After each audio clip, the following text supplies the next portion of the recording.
New Bedford, June 1893. The Commonwealth of Massachusetts versus Lizzie Andrew Borden. A packed courthouse, reporters from Boston to London, and a 3-judge panel led by Chief Justice Albert Mason. For the state, District Attorney Hosea Knowlton, joined by William H. Moody, the brisk young prosecutor from the Eastern District. For the defense, former Governor George D. Robinson with Andrew Jennings and Melvin Adams, calm, methodical, formidable. At stake, a double parlor murder with few fingerprints of motive, a house of locked doors, an uncertain hatchet, and a timeline measured in minutes. The Commonwealth calls John Vinicum, Morse, Lizzie's maternal uncle, the house guest who slept in the spare room the night before the killings and left on errands that morning. Moody leads the examination in a clipped, factual cadence.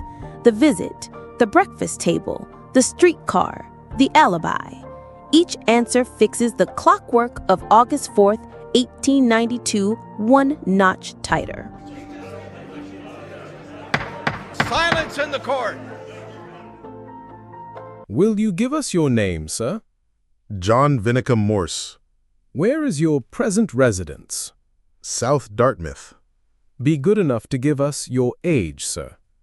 About 60. Your residence had been in the West. 3 years ago, last April, I came east. Prior to the time of coming east, had you been a resident of the West a number of years? Yes, sir. Did you bear any relation to the first wife of Mr. Borden? She was a sister to me. And you are therefore an uncle of the prisoner and of Miss Emma Borden. Yes, sir. Mr. Borden had 3 children by his first marriage. One died many years ago. Emma was the oldest, then came Alice, who is dead, and then came Lizzie. I went to the Borden house on Wednesday, August 3rd. I had visited there 3 or 4 weeks earlier, had not seen Miss Lizzie for 3 or 4 months before that. I arrived at the Borden house about 1:30, August 3rd. I saw Mr. and Mrs. Borden and Bridget, but not Miss Lizzie. I had dinner as soon as I arrived. They had finished. Between 3 and 4 o'clock, I went to Swanson and returned to the house about 8:30 that evening. I rang, and Mrs. Borden let me in at the front door. I saw no one except Mr. and Mrs. Borden. With them, I sat in the sitting room until a few minutes after 10. Mrs. Borden went to bed first, going up the back stairs. Mr. Borden and I went later. While I was downstairs, I heard someone come in the front door, go upstairs into Lizzie's room and shut the door. I did not see this person. When I went up to bed, my room was the guest chamber over the parlor. This was the room in which Miss Borden was found dead next day. Lizzie's door was closed when I came upstairs. I slept all night with my door open. Will you bring with you, Mr. Morse, any luggage, baggage of any kind? Handbag or anything of that sort? No, sir. I got up about 6, dressed, and went down. I did not enter that room again before I left the house. Lizzie's door was closed when I went down. The first person to come downstairs after me was Mr. Borden, and then Mrs. Borden. She came into the sitting room, where I remained until breakfast. Mr. and Mrs. Borden ate with me about 7.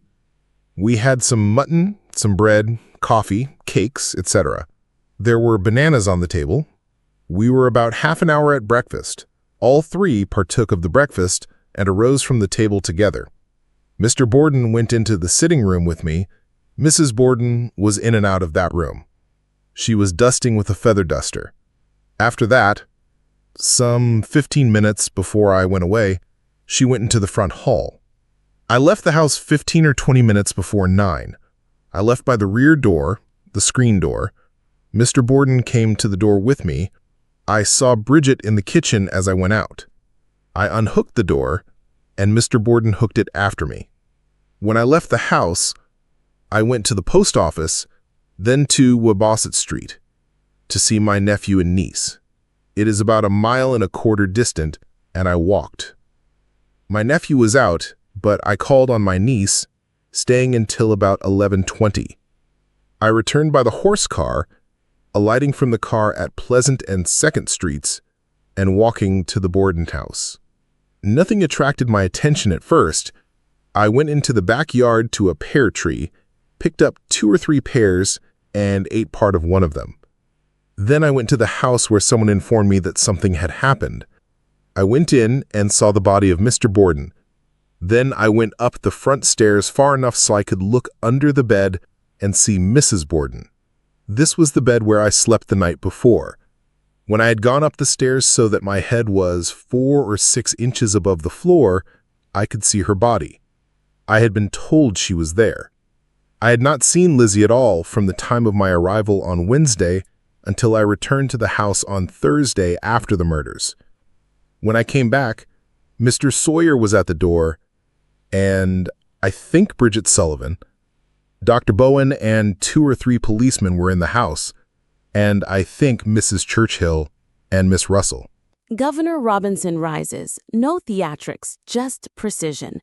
He tests what is memory and what is inference. Which doors were locked, who was where, what was actually said. He moves from time to distance to sightlines, searching for gaps, anything the jury can hold as reasonable doubt. Chief Justice Mason keeps the rhythm steady as Robinson pares Morse's testimony down to what he truly knows and leaves the rest on the cutting room floor. I have only a few questions, Mr. Morse. If I understand it correctly, on Wednesday afternoon you arrived at the house about 1:30. I did. That was past the dining hour. Yes, sir. So you didn't sit at the table at dinner with anybody in the family? No, sir. They were in the room with me, not at the table. Mr. and Mrs. Borden? Yes, sir. And do you know of your own knowledge who provided the meal that was set before you? Mrs. Borden brought it herself. Did you see Bridget Sullivan there at that time? I did not. Did you see her that afternoon? No, sir. Did you see her that night after your return? No, sir. Then you came there at 1:30 and had your dinner. And how long did you remain after that before you went away? I think it was nearly 4 o'clock. You were gone until what time in the evening? 15 or 20 minutes to 9. And from 20 minutes of 9 until the hour of retiring, you remained in the sitting room with Mr. and Mrs. Borden. Mrs. Borden didn't remain there a great while before she retired. Do you know whether they were sick at that time or not? They were. Do you know whether Miss Lizzie was or not? Mrs. Borden told me she was. He did not see her. Were you told so by Mrs. Borden? Wait a moment, Mr. Witness. I pray your honor's judgment. In the opinion of the court, it will be hearsay evidence. You have been asked about the breakfast. You 3 sat round that dining room there in the dining room practically as it is now. Yes, sir. And was the breakfast room furnished about as you see it now? Yes. And Mr. Morse, generally, how was the table set? That is, what kind of dishes or ware were on the table? I think it was whiteware. As I understand, you had for breakfast mutton and bread and coffee and cakes and bananas. Yes. And you do not know but what you had Johnny cake too. I don't recollect about that. You would not say you did not have. No, sir. That was the bill of fare, was it? Yes, sir. You and all partook of what was there as I understand it. I think so. I did not notice what they were eating. You did not scrimp yourself at all. No, sir. It was a good fair breakfast. Plenty of it. There was nothing mean or stingy about it. No, I don't think there was. I will ask you whether you have observed anything in the use of the front door in regard to the spring lock, Mr. Morse. Yes, sir. What is that? Well, if you shut the door hard, the spring lock would catch. If you didn't, it would not. Then if it did not catch, You could open it without any trouble. push it or turn the ordinary knob and it would come right open. And when had you noticed that? That was after the tragedy. When I first saw Lizzie after entering the house, she was sitting in the dining room. I think there was no one with her. Mrs. Churchill and Miss Russell were in the sitting room, where Mr. Borden was lying on the sofa. There were blood spots on the door leading from the sitting room to the parlor. These stayed there until Sunday when they were washed off by Miss Emma. Did you notice the officers making any examination of any part of the premises at any time you were there? Yes. And where did they go? One up in the second and third story. And what did they look at? Looked at everything, I guess. They did? Well, were they thorough about it? I think so. Well, for instance, what did you see them do in the way of making a search? I see them overhauling everything. I unlocked a chest or a trunk or something of that kind up in the attic that they couldn't get into. Did they have full opportunity to look about? Yes, sir. Was there anybody there to stop them? No, sir. You imposed any objection? No, sir. And nobody did? Not that I know of. To your observation, as they went about, they had free search. They had free access to everything. The jury leans in as the Commonwealth calls Bridget Sullivan the only servant in the Borden house.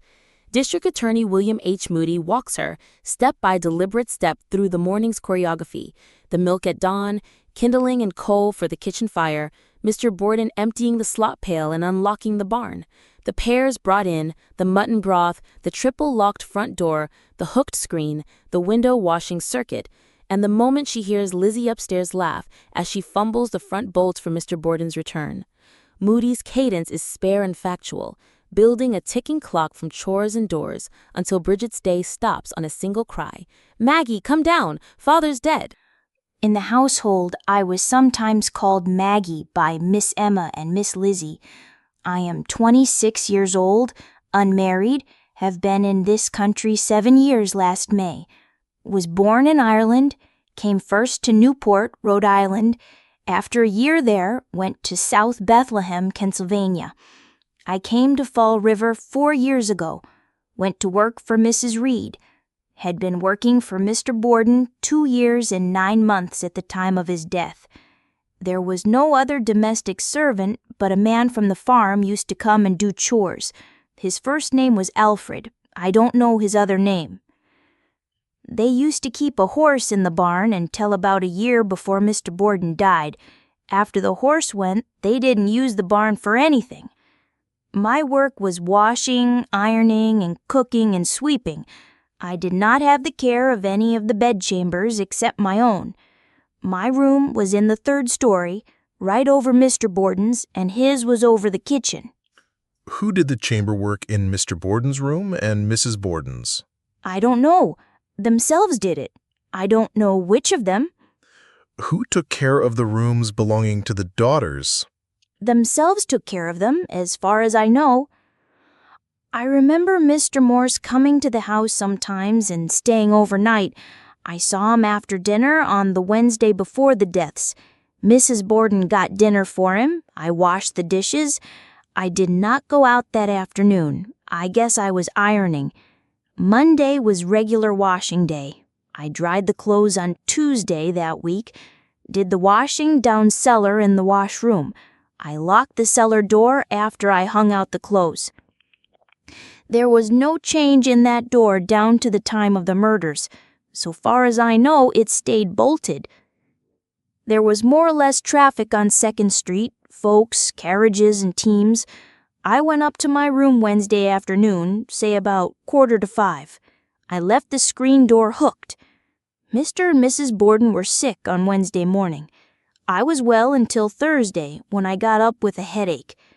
When I went to the front door on Wednesday to let Dr. Bowen in, the door was spring-locked. When I went out to my friends on 3rd Street that evening, I left the back door locked. I let myself in with the key. The back door had 2 spring locks and a bolt. I locked all of them when I came in and hooked the screen door too. I went to the ice chest, took a glass of milk, and went to bed. The milk was left at the door every morning at 5 or 5:30. I washed a can every day and left it on the doorstep at night. The milkman took that can and left a full one, so there was an exchange of cans every day. Next morning, I felt a dull headache as I got up. I came down at 6:15, went down cellar for wood, started my fire, and went down again for coal. Then I unlocked the back door, took in the milk, and put out a pan for the iceman and a pitcher with some water in it. When I went in again, I hooked the screen door. I worked in the kitchen and dining room, getting breakfast, and didn't go in any other rooms. Mrs. Borden was the first one I see that morning. She gave me orders about breakfast. It was about 6:30. Mr. Borden came down in about 5 minutes. He went into the sitting room and put the key of his bedroom on the shelf. He kept it there. He then came out into the kitchen, put on a dressing coat, and went outdoors with the slop pail he had brought downstairs. The screen door was locked until he went out. I was in the kitchen. The windows of the kitchen look out into the backyard. Mr. Borden emptied the slop pail. Then he unlocked the barn door and went into the barn. Then he went to the pear tree, picked up a basket of pears, and brought them into the house. He washed up in the kitchen and went in to breakfast. When I put the breakfast on the table, I saw Mr. Morse. For breakfast, there was some mutton, some broth and johnny cakes, coffee, and cookies. The broth was mutton broth. After they had their breakfast, I ate mine and commenced to clear things up. Then I see Mr. Borden and Mr. Morse going out by the back door. He let them out, came to the sink and cleaned his teeth at the sink and took a big bowl full of water and took it up to his room. First, he took the key off the shelf in the sitting room. 5 minutes later, Miss Lizzie came through to the kitchen. I was washing the dishes, and I asked her what did she want for breakfast. She said she didn't know if she wanted any breakfast, but she guessed she would have something. She guessed she would have some coffee and cookies. She got some coffee, and she was preparing to sit down at the kitchen table. I went out in the backyard. I had a sick headache, and I was sick to my stomach. I went out to vomit, and I stayed 10 or 15 minutes. When I came back, I hooked the screen door again. I didn't see Mr. Borden after he went up to his room. I finished my dishes and took them in the dining room. Mrs. Borden was there. She was dusting the door between the sitting room and dining room. She had no covering on her hair. She said she wanted the windows washed, inside and outside both. She said they are awful dirty. After that, I didn't see Mrs. Borden anywhere until I found her dead upstairs. I didn't see Miss Lizzie anywhere about. I can't say exactly, but I think this was about 9 o'clock. Then I cleaned off my stove, went in the dining room and sitting room, shut the windows I was going to wash, and went down cellar and got a pail to take some water. I didn't see anybody in the rooms. I got a brush in the kitchen closet, filled my pail, and took it outdoors. As I was outside, Lizzie Borden appeared in the back entry and says, "Maggie, are you going to wash the windows?" I says, "Yes." I says, "You needn't lock the door. I'll be out here around, but you can lock it if you want to. I can get the water in the barn." I went to the barn to get the handle for the brush. First, I washed the sitting room windows on the south side of the house, the Kelly side. This was away from the screen door. Before I started washing, Mrs. Kelly's girl appeared and I was talking to her at the fence. Then I washed the parlor windows, the 2 front windows. Between times I went to the barn and got some water. I washed the dining room windows and 1 parlor window on the side. I went to the barn twice while I was on the south side of the house, went round by the rear, and went 3 or 4 more times while I was working in front or on the other side of the house. Then I passed the screen door to the barn.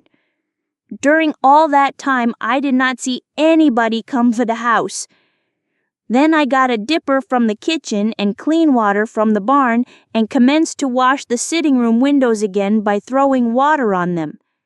When I washed these windows, I did not see anyone in the sitting room, and I did not see anyone in the dining room when I washed those windows. I went round the house rinsing the windows with dippers of water. Then I put the brush handle away in the barn and got the hand basin and went into the sitting room to wash those windows inside. I hooked the screen door when I came in. I began to wash the window next to the front door. Had not seen anyone since I saw Lizzie at the screen door.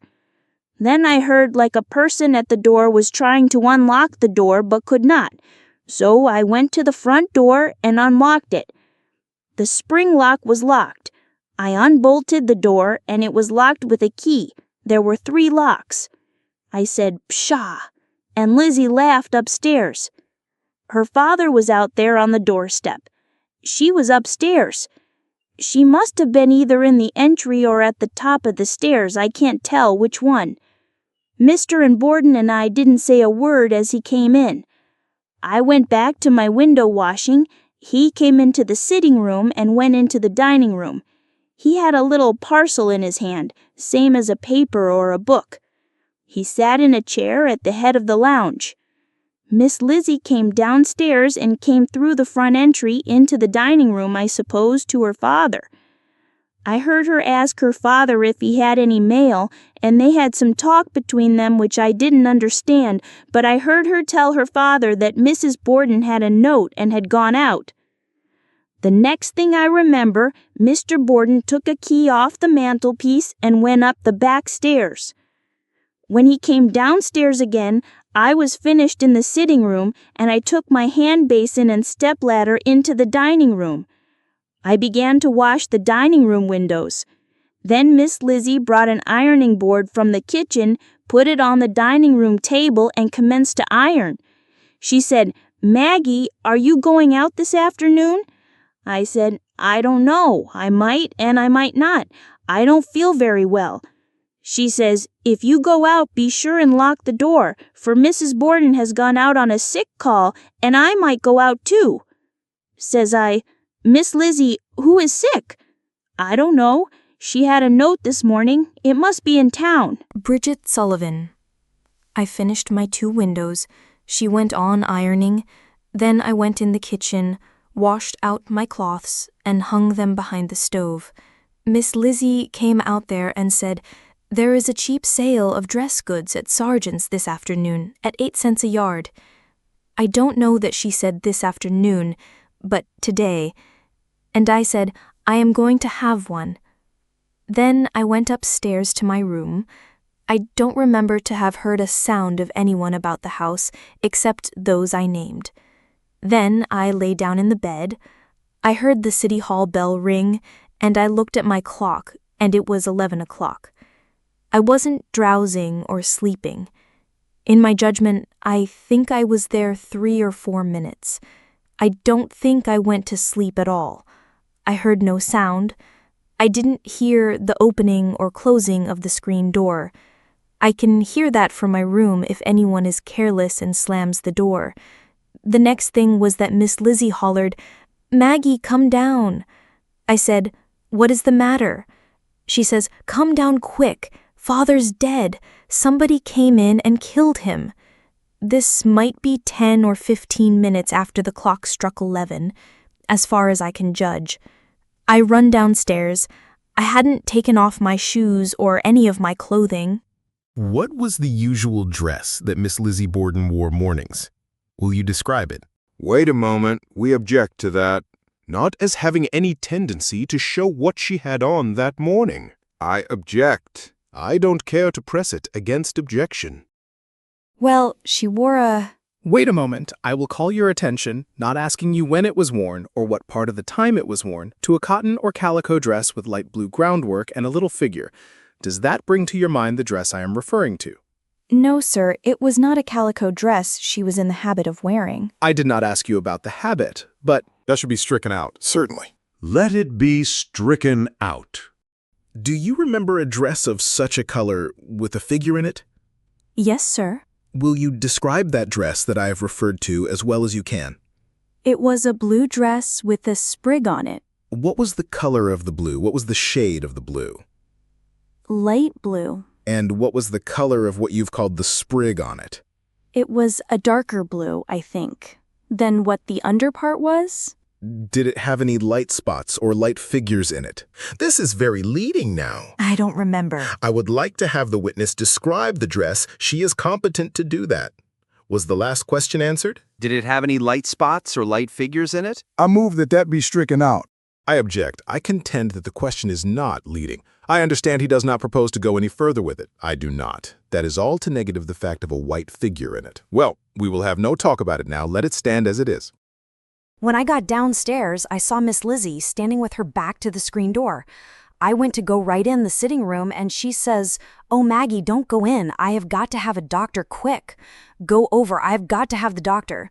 I went over to Dr. Bowen's right away, and when I came back, I says, "Miss Lizzie, where was you?"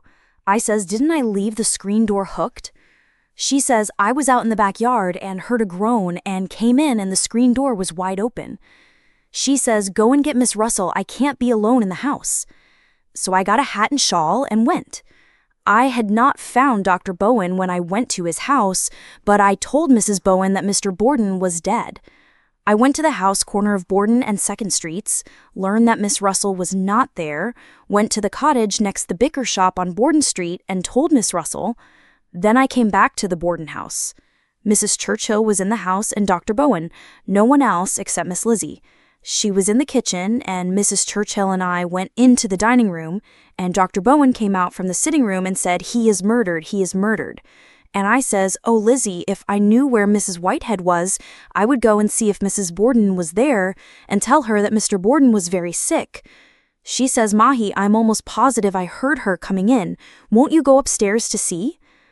I said, "I'm not going upstairs alone." I had been upstairs already after sheets for Dr. Bowen. He wanted a sheet, and I asked him to get the keys in the sitting room, and Mrs. Churchill and I went up to Mrs. Borden's room, and she got 2 sheets, I guess. Mrs. Whitehead is Mrs. Borden's sister. She lives in Fall River. Mrs. Churchill said she would go upstairs with me. As I went upstairs, I saw the body under the bed. I ran right into the room and stood at the foot of the bed.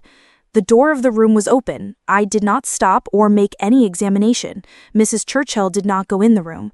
We came right down. Miss Lizzie was in the dining room, lying on the lounge. Miss Russell was there. Up to the time when Miss Lizzie Borden told her father and told you in reference to the note, had you heard anything about it from anyone? No, sir, I never did. Let me ask you if anyone to your knowledge came to that house on the morning of August 4th with a message or a note for Mrs. Borden. No, sir, I never seen nobody. George D. Robinson, the former governor, rises for the defense. No bluster, just a scalpel. He presses the edges of memory. Did Bridget actually hook the screen after she stepped out sick, or does she only think she did? Could someone slip in without a slam she'd hear? How often did the daughters eat with their parents? Were morning conversations calm? Robinson's questions sow uncertainty in the small things, times, sounds, habits, inviting the jury to see reasonable doubt in the gaps between chores and minutes, between what Bridget knows and what, under oath, she cannot swear. You were called Maggie. Yes, sir. By Miss Emma and Miss Lizzie. Yes, sir. But that was not unpleasant to you. No, sir, it was not. Not at all offensive? No, sir. Did not cause any ill feeling or trouble? No, sir. Did Mr. and Mrs. Borden call you by some other name? Yes, sir, called me by my own right name. Did you have any trouble there in the family? No, sir. A pleasant place to live? Yes, sir, I like the place. And for aught you know, they liked you? As far as I know, yes. It was a pleasant family to be in. I don't know how the family was. I got along all right. You never saw anything out of the way? No, sir. You never saw any conflict in the family? No, sir. Never saw the least any quarreling or anything of that kind? No, sir, I did not. Now the daughters, Miss Emma and Miss Lizzie, usually came to the table, did they not, as the father and mother did? No, sir, they did not. I thought you said they did. No, sir, they did not. Didn't you say this morning that they ate at the table with the family? Nobody asked me whether they did or not. You did not say so this morning? No, sir. I don't remember anybody asked that question. Didn't they eat with the family? Not all the time. But they did from time to time and day to day, did they not? Yes, sir. What? Sometimes the family, most of the time they did not eat with their father and mother. Did they get up in the morning as early as the father and mother? No, sir. So they had their breakfast a little later? Not all the time, sometimes. But sometimes they would be down with the family, more times they would not. How was it at dinner? Sometimes at dinner. A good many more times they were not. Sometimes they were out? I don't know where they were. I could not tell. You don't know whether out or in? Sometimes I knew they were in the house. Were there some times when one would be at the table and the other was not? Yes, sir. whether or not you heard Miss Lizzie talking with her mother, Mrs. Borden. Yes, sir. She always spoke to Mrs. Borden when Mrs. Borden talked with her. Always did? Yes, sir. The conversation went on in the ordinary way, did it? Yes, sir. How was it this Thursday morning after they came downstairs? I don't remember. Didn't they talk in the sitting room? I heard her talk as she came along. Who spoke? Miss Lizzie and Mrs. Borden. Talking in the sitting room? Mrs. Borden asked some question, and she answered very civilly. I don't know what it was. When you heard them talking, they were talking calmly, the same as anybody else. Yes, sir. There was not, so far as you knew, any trouble that morning. No, sir. I did not see any trouble with the family. You heard them talking over things about Christmas time, didn't you? I don't know. I did not stay much in the dining room when the folks were eating at all. I don't mean that, but you heard them talking over about Christmas things. No, sir. I don't remember that. Have you forgotten that? No, sir. I did not. How was Lizzie towards Mrs. Borden if Mrs. Borden was not feeling well? I don't know. Mrs. Borden was not particularly sick when I was there except twice. Did not Lizzie treat her properly and help her? I did not see anything. I know that she was sick one time and none of them went into the room while she was sick. Haven't you testified before about this? No, sir. I said when Mrs. Borden spoke to them, they spoke to her. You testified at the inquest? Yes, sir. Do you remember what you testified there? Yes, sir. Did you, in answer to this question, did they talk pleasantly? Say, yes, sir, and they talked over things at Christmas, and if anything was the matter with Miss Borden, Lizzie did all she could for her. I did not know what was the matter between them. Didn't you testify that? I don't remember anybody asking me that question. Do you say you did not? I don't remember anybody asking me that question. Mr. Knowlton was asking you questions, was he not? Yes, sir. Did you answer this? Did you know of any trouble between Miss Lizzie and her mother and say, no, sir, never a word in my presence? No, sir. I never heard them talking between them. Do you think you have told us today just as you have twice before? Yes, sir. I have told all I know and all I can tell. I don't ask you that. What I want to know is whether you have told it today just as you did before. Well, I think I did, as far as I remember. What do you say now you did when you came in from out in the yard when you went out and were sick and vomited? I commenced to wash my dishes. Let me finish the question. What did you do as to the screen door when you came in? I hooked it. Did you say so before, at the other examination? I think so. Do you know so? I'm not sure. You're not sure? No, sir. Let me read and see if you said this. When you came in from vomiting, did you hook the screen door then? And the answer, I couldn't tell, I don't know whether I did or not. Did you say so? Well, I must have hooked it because… Well, that isn't it. Was that the way you testified? I couldn't tell, I don't know whether I did or not. I don't know what I testified. I testified the truth as long as I remember. As far as I know, I told the truth and nothing more. I don't imply that you did not. I merely want to know if you recall testifying over there at Fall River that you couldn't tell whether you hooked the door or not when you came in from vomiting. Well, I suppose I don't know whether I did or not. It's likely I did, for it was always kept locked. You say now that you do not positively recollect one way or the other. Well, I won't say. I can't remember whether I locked the screen door. You remember now that you testified that you did lock it, don't you? Just now, a few moments ago. Well, I generally locked the screen door. That isn't what I asked. You said a few minutes ago that you hooked it at that time, didn't you? Yes, sir. Well, now you say you don't know whether you did or not. Isn't that so? Yes, sir. You say now you don't know. Am I right? I don't know if you are or not. Well, will you tell which way it was? No, sir. Did you hook it or did you not? I know I must have hooked the door, for I always… No, that isn't it. Did you hook it or did you not? I don't know whether I did or not. Now, do you recall what you testified at the inquest about their eating together? I've asked you about it. Have you a clear memory about it now? I don't know if they asked me anything about it. Well, were you asked this? Did she generally get up to breakfast? And you said very seldom. She generally came down about 9 o'clock. Yes, sir. And then helped herself to breakfast? Yes, sir. Did she always eat at the same table with Mr. and Mrs. Borden? And your answer, always did eat dinner and supper when she was in the house. Yes, sir. She ate the meals when she was in the house. That is so, is it? They always ate together when she was in the house, except when she was out on an errand. Is that so? Yes, sir. They always ate at the same dining room. Always ate together in the dining room. Yes, sir. You say if anybody was careless and slammed the screen door, you could hear it. Yes, sir. But it was easy enough for anybody to go in and out that door and not let you hear it, wasn't it? Yes, sir, they could. Plenty easy? Yes, sir.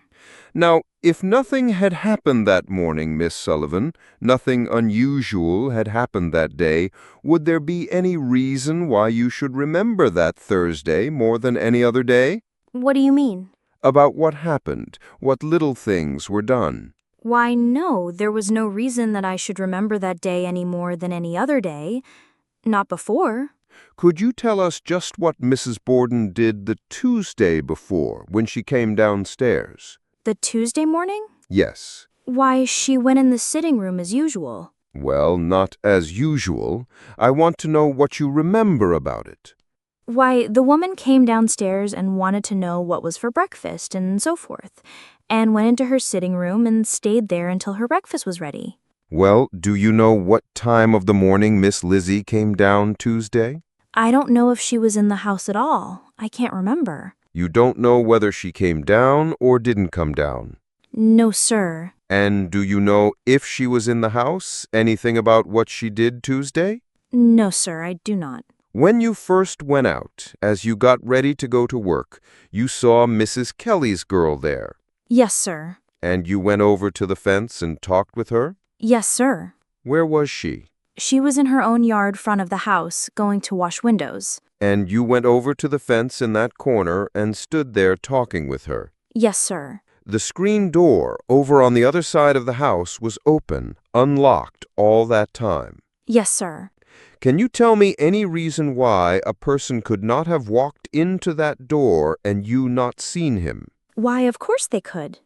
Then also at one time you went to washing the windows on the front end of the Borden house. I washed them in the sitting room first. I know, but you did at one time wash the end windows in the parlor. Yes, sir.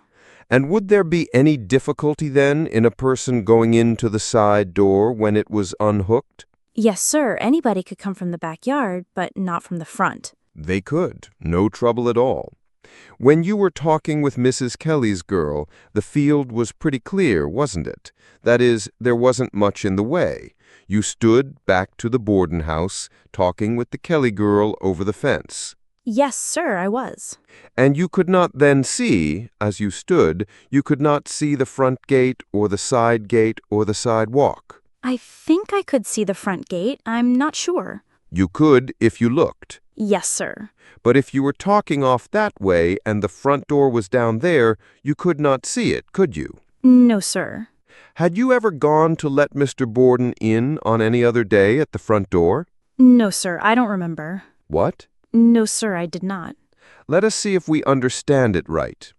All the time that you lived there, did you ever go when he came to the door and couldn't unlock the door? I don't remember. Don't remember that you did? No, sir, I don't. After you let Mr. Borden in, you say you heard her laugh. Yes, sir. And you say she was upstairs somewhere. Yes, sir. And you didn't see her on the stairs. No, sir. Didn't see her at all. No, sir. I didn't look. You heard the sound of the laugh. Yes, sir. That was all. Yes, sir. And there was talk with her father about the mail? Yes, sir. And what did he say? I don't know. You don't know what was said? Only I heard her tell her father her mother had a note and gone out. Did you hear what he said about that? No, sir. When I got back to the house, after going for Miss Russell, Miss Lizzie was in the kitchen. After I came downstairs, she was on the lounge in the dining room. I did not see any blood on her, not on her face or hands or anywhere. As far as I can remember, her hair was in order. You simply say that you didn't see anybody come with a note. No, sir, I did not. Easy enough for anybody to come with a note to the house and you not know it, wasn't it? Well, I don't know if a note came to the back door that I wouldn't know. But they wouldn't necessarily go to the back door, would they? No. I never heard anything about a note, whether they got it or not. I don't know. Don't know anything about it, and so you don't undertake to say it wasn't there? No, sir. Will you fix the time when you got through washing the windows outside? Why, I can't tell anything about it. Can't tell very near, can you? No, sir, I can't. I don't know anything about the time, and I didn't take no notice of any time. I didn't have no occasion. Well, a good many things that day aren't very clear in your mind, are they? Clear in your recollection. As far as I remember, as far as I know. But you're not certain of a good many things. Well, I'm not certain about the time because I never noticed anything about the clock or anything else except 11 o'clock. I know I noticed that. The Commonwealth calls Dr. Seabury Bowen, physician, surgeon, and the Borden's doctor of a dozen years. He lived diagonally opposite the house. This morning, he came at the alarm, found Andrew Borden on the sitting room lounge, pulse gone, room undisturbed, face terribly cut. Bowen asks Lizzie what happened. She says her father has been killed and that she'd just been to the barn looking for some iron. He telegraphs Emma, returns, and is told they found Mrs. Borden. He ascends the front stairs and, looking over the guest room bed, sees the second body. Moody's questions are spare and sequential. Who was present, what was said, what he saw, and when. Bowen recounts Lizzie's later change into a pink morning wrapper and his first hazy recollection of an earlier common calico, details Moody uses to pin down time, dress, and demeanor as the house of locked doors turns into a crime scene. I have practiced as physician and surgeon in Fall River for 26 years. For 21 years have lived in my present residence, diagonally opposite Mr. Borden's house to the northwest. The Borden family lived in the house opposite most of that time. I have been their family physician probably for 12 years. Have seldom called at the house except professionally, but have had social as well as professional relations with them. On August 3rd, last saw Miss Lizzie Borden going north on 2nd Street between 6 and 7 o'clock. On the morning of August 4th, I started out on my professional calls as usual. I came back to my house between 11 and 11:30. Mrs. Bowen was looking for me, and in consequence of what she said, I went to the Borden house, to the side or rear door. The only living persons in the house were Miss Lizzie and Mrs. Churchill, in the back entry, near the kitchen. I said, "Lizzie, what is the matter?" She replied, "Father has been killed or stabbed. I wouldn't say which it was." I said, "Where is your father?" She answered, "In the sitting room." Nothing else was then said in reference to her father's tenants or any other subject. I went into the dining room and thence to the sitting room. I saw the form of Mr. Borden lying on the lounge at the left of the sitting room door. His face was very badly cut. Apparently with a sharp instrument, his face was covered with blood. I felt of his pulse and satisfied myself he was dead. Glanced about the room and saw there was nothing disturbed, neither the furniture nor anything at all. Mr. Borden was lying with his face toward the south on his right side and apparently at ease, as if asleep. His face was hardly to be recognized by one who knew him. I made no other examination at the time except to feel his pulse. Miss Lizzie had followed me partway through the dining room, and as I went back to the kitchen, I asked her if she had seen anyone. She said, "I have not." Then I asked her, "Where have you been?" She replied, "In the barn looking for some iron." She said she was afraid her father had had trouble with the tenants and she had overheard loud conversations several times recently. I asked for a sheet to cover up Mr. Borden. Bridget brought me one. Then Miss Lizzie asked me to telegraph to her sister Emma, and I went to the telegraph office. Nothing had been said about Mrs. Borden until now, but before I went to send the telegram, the question was asked, "Where is Mrs. Borden?" And the answer, from Miss Lizzie I think, but I'm not certain, was that Mrs. Borden had received a note that morning to visit a sick friend and had gone out. On leaving the house, I met Officer Allen. On my return from the telegraph office, I met Mrs. Churchill, who said, "They have found Mrs. Borden." I asked, "Where?" And she replied, "Upstairs in the front room." I went up the front stairs and stopped a moment at the door of the guest room. At that point, I looked over the bed and saw the prostrate form of Mrs. Borden. I was standing directly in the door. I went round the foot of the bed and placed my hand on her head. I found there were wounds. Then I felt her pulse. She was dead. Never did I say to anyone that she had died of fright. My first thought when I was standing in the door was that she had fainted. A moment later, I saw that she was dead.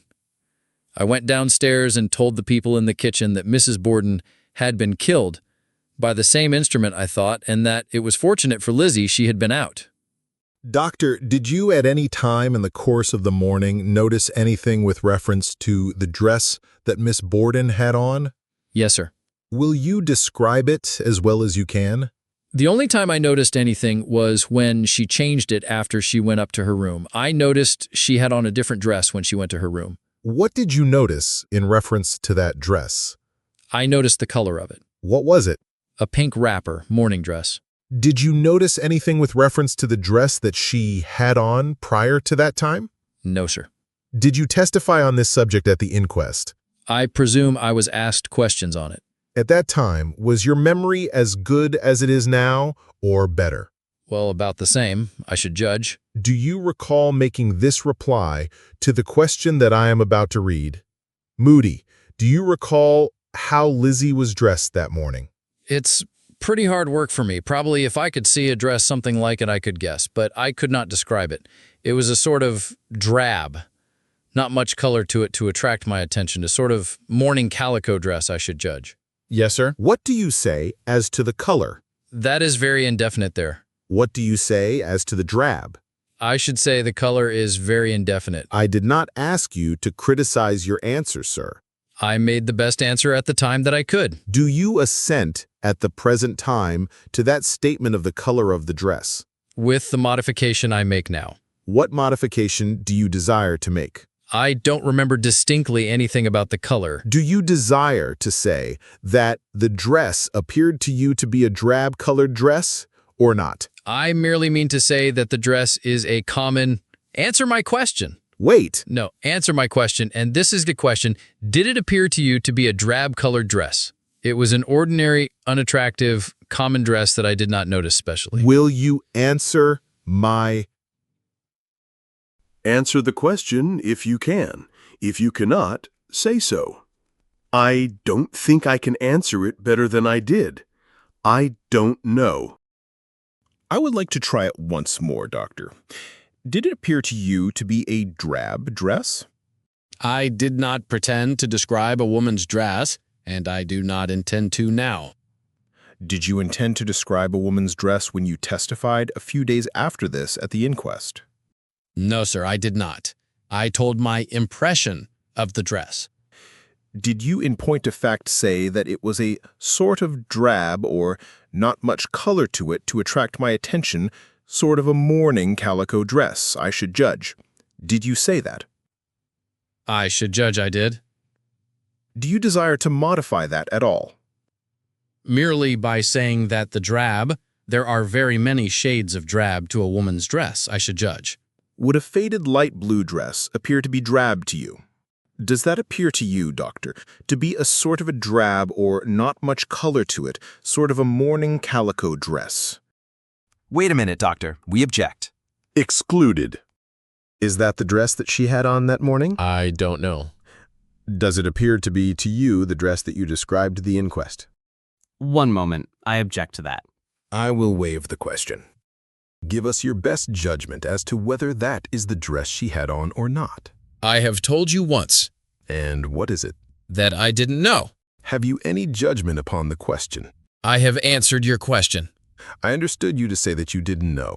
I ask you if you have any judgment upon whether that is the dress she had on or not that morning. Mr. Robinson, I suppose, Your Honors, this is the government's own witness. We desire to concede all reasonable latitude, and perhaps a little more than that. I submit the limit is passed already, and I object to the line of examination. I will withdraw that particular question and ask another one. What color do you call that dress, Doctor? One moment. I object to that. Your question again?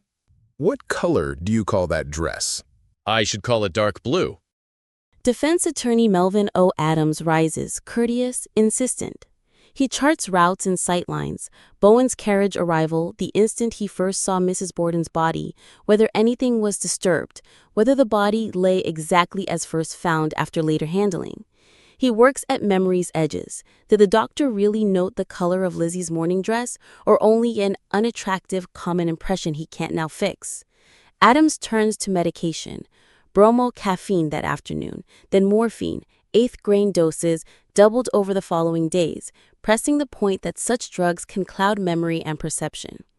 The Chief Justice keeps the witness to the question. An attempted dress exhibit comparison is excluded. When color is finally put, Bowen calls the shown dress dark blue, but will not swear it is the one from that morning. Doubt, not drama, is the defense's instrument, and Adams plays it note by note. Doctor, when you first came to the house, in what way did you come? By walking or driving? I came driving from the south, from Tiverton. You drove there in your carriage? Yes, sir. Did you have a boy who drove with you? Yes, sir. Now, after you had seen Miss Lizzie and Mrs. Churchill and taken a view of Mr. Borden, and the sheet had been brought, you say you received some request from Miss Lizzie to send a telegram? Yes, sir. And you went to the telegraph office? Yes, sir. How did you go to the telegraph office? In my carriage. You drove quickly? Yes, sir. You have a good horse, I suppose, in common with other physicians. Possibly? Well, I won't press that. You drove quickly to the telegraph office? Yes, sir. And sent this telegram? Yes, sir. And when you came back, you went into the house again? Yes, sir. Was Mr. Borden then covered up with the sheet? Yes, sir. And you went upstairs alone, I understand. Yes, sir. When you went upstairs, did you get any view at all of this prostrate form until you got upon the floor of the second hall or the upper entry? No, sir. Then, as I understand it, although you had heard that Mrs. Borden was dead and that she was in that front room, and you went up there to see, you did not get any view until you had gone up those stairs and had come to the door leading into the guest chamber? Yes, sir. And then, by looking over the bed, you saw her form in the space between the bureau and the bed? Yes, sir. Do you remember after you went downstairs how soon Dr. Dolan, the medical examiner, appeared at the house? I think he was there in 10 or 15 minutes after that. Did you then go upstairs with him? Yes, sir. I went up first with another man. Did anybody else than you go with Dr. Dolan at that time? I don't know, sir. At that time, was an examination made by either you or Dr. Dolan or both of Mrs. Borden? No examination that required any... It was merely an observation at that time. Was the body interfered with? Not at that time. Do you know whether it had been interfered with by anybody between the time when you were up there first and the time when you took Dr. Dolan there? No, sir, not to my knowledge. At any time shortly after Dr. Dolan came, was the body raised up? Yes, sir. And by whom? Dr. Dolan and myself and some assistant. And when it was placed back, do you think it was put back in exactly the position you found it when you went up there first? Somewhat similar. I won't say exactly. Do you recall whether the arms were put back in the same position or was it a modification of their position? I didn't notice particularly at that time. Were you present with Dr. Dolan when any autopsy or examination or official examination for the purpose of getting at the cause of death was made on the body of Mr. Borden? Yes, sir. I took notes for him in the morning, if you refer to that. You mean by morning before 1 o'clock or before 12? I mean about 12. And those notes concerned which body? Mrs. Borden's. When was the autopsy or official examination for the purpose of getting at the cause of death made on the body of Mr. Borden? It was a little after 3 when I went there. That same afternoon? Yes, sir. Going back a little to the time you went downstairs after you had viewed Mrs. Borden, will you tell me if you recollect where you saw Miss Lizzie then? Miss Lizzie was in the kitchen. Who were with her? My wife, Mrs. Churchill, Miss Russell, Bridget Sullivan. What were they doing? They were working over her. Fanning her and working over her. I don't know exactly what, rubbing her wrists and rubbing her head. I didn't pay any particular attention to that part of it. Did you see her in the dining room at any time? She went in a few minutes into the dining room and threw herself on the lounge at the end of the dining room. Did you give her any direction then or shortly after that? I told her at that time, Miss Russell went in with her at that time, and I told her she better go to her room. And did she start to go there? Yes. How did she go?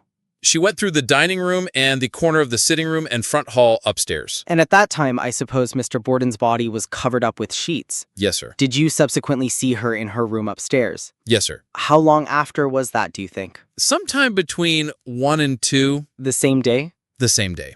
Did you get a message or did Miss Alice Russell come to you with word from Miss Lizzie? Yes, sir. I went to her room. What did you give? I gave a preparation called bromocaffeine. For what purpose? For quieting nervous excitement and headache. Did you give any directions as to how frequently that medicine should be given? I left a second dose to be repeated in about an hour. Did you subsequently give other medicine of that kind that day? Yes, sir. In what way? In the same doses. Did you carry some bromocaffeine over there? I carried some in a bottle over there to be taken. That was Thursday night. Did you have occasion to prescribe for her on account of this mental distress and nervous excitement after that? Yes, sir. When was it? Friday. Was the prescription or medicine the same as the other? It was different. What was it? Sulfate of morphine. Well, what is commonly called morphine? Yes, sir. In what doses? 1/8 of a grain. When? Friday night, at bedtime. The next day you changed that? I did not change the medicine, but doubled the dose. That was on Saturday. That was on Saturday. Did you continue that dose on Sunday? Yes, sir. And did you continue that on Monday? Yes, sir. And did you continue that on Tuesday? Yes, sir. How long did she continue to have that? She continued to have that all the time she was in the station house. After her arrest, it was not? And before. In other words, she had it all the time up to the time of her arrest, the hearing, and while in the station house. Yes, sir. Does not morphine given in double doses to allay mental distress and nervous excitement somewhat affect the memory and change and alter the view of things and give people hallucinations? Yes, sir. Moody is back on his feet, tidy, surgical. After Adams has floated the specter of morphine-clouded memories, Moody narrows the lens to what the doctor actually saw on August 4. How many times did you personally see Lizzie take medicine? Not more than twice, between 1 and 2 o'clock. And the medicine? Bromocaffeine. Does that cause hallucinations a week later? No. In 3 questions, the Commonwealth trims away the insinuation, fencing any drug effect well outside the court timeline of Bowen's daily observations. How many times did you personally see her take the medicine? Not more than twice, I think. When were those 2 times? Between 1 and 2 in the afternoon of Thursday. And that was bromocaffeine? Yes, sir. Is bromocaffeine a medicine which has a tendency to create hallucinations a week or so after it has been taken? No, sir. The Commonwealth calls Adelaide B. Churchill, a longtime Fall River resident, and the Borden's next-door neighbor to the north. She sets the morning's clock, Mr. Borden by his steps around 9, an errand to Hudner's Market near 11, and then the rush. Bridget Sullivan hurrying back from Dr. Bowen's, white as a sheet. Churchill looks from her kitchen window and sees Lizzie at the side screen door. "Oh, Mrs. Churchill, do come over. Someone has killed Father." Inside, Lizzie on the stairs. Questions about where she'd been. To the barn for a piece of iron. Where Mrs. Borden was. Got a note to see someone sick, but I don't know, but she is killed too. And the ominous line. Father must have an enemy. We have all been sick. We think the milk has been poisoned. Moody lets the details speak. The short walk to fetch a doctor, Bowen's arrival, and then Churchill's ascent with Bridget. The glance over the guest's room threshold where a still form fixes the second death in place. I am a widow, have been a resident of Fall River more than 43 years, and have lived in my present house nearly all my life. It is the house next north of the Borden house. My household consists of my mother, sister, son, niece, and a man who works for us. Have known the Borden family for 20 years, have been on calling terms with them. I saw Mr. Borden on the morning of August 4th, about 9 o'clock. I was in my kitchen, and he was standing by his steps. At 11 o'clock, I went to M.T. Hudner's Market on South Main Street to buy some things for dinner.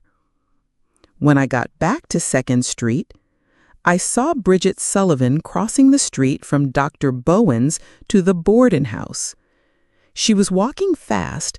She looked very white, and I thought someone was sick. I went into my house, put down my bundles, and looked out my kitchen window. Miss Lizzie Borden was standing inside their screen door at the side of their house. I opened the window and said, "Lizzie, what is the matter?" She replied, "Oh, Mrs. Churchill, do come over. Someone has killed Father." I went over and stepped inside the screen door. She was sitting on the stair.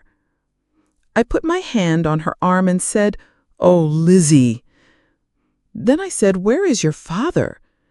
She said, "In the sitting room." And I said, "Where were you when it happened?"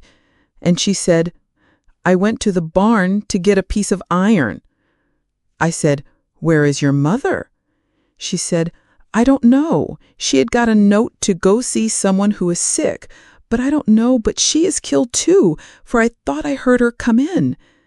She said, "Father must have an enemy, for we have all been sick and we think the milk has been poisoned. Dr. Bowen is not at home and I must have a doctor." I said, "Lizzie, shall I go and try to get a doctor?" And she said, "Yes," and I went out. I went down 2nd Street to Mr. Hall's stable and asked a man there to go for a doctor. Then I went back to the Bordens, and presently Bridget came, and then Dr. Bowen. The doctor went into the sitting room to see Mr. Borden. Shortly after, he came out and made some exclamation. Then he turned to me and said, "Addie, come in and see Mr. Borden." I said, "Oh, no, doctor, I don't want to see him. I saw him this morning. I don't want to see him." Later, after the body was covered, I saw his feet. Miss Russell came soon afterwards, and Lizzie said she wished someone would try to find Mrs. Borden. So Bridget and I started. She led the way, and as I went upstairs, I turned my head to the left, and when I got up so my eyes were level with the front hall, I could see across the floor of the spare room. At the far side, I saw something that looked like the form of a person. I turned and went back. I don't know what I did. I went into the dining room and made some noise or other, and Ms. Russell said, "Is there another?" I said, "Yes, she is up there." I had had no information about this except what I saw myself as my head rose above the level of the floor. I remember that later, Miss Lizzie said that she should have to go to the cemetery, and I said, "Oh, no, doctor, the undertaker will attend to everything for you." I never saw her in tears that morning. Will you describe the dress that she had on while you were there? It looked like a light blue and white groundwork. It seemed like calico or cambric, and it had a light blue and white groundwork with a dark navy blue diamond printed on it. Was the whole dress alike, the skirt and waist? It looked so to me. Was that the dress she had on this morning, showing dark blue dress? It does not look like it. Was it? That is not the dress I have described. Was it the dress she had on? I did not see her with it on that morning.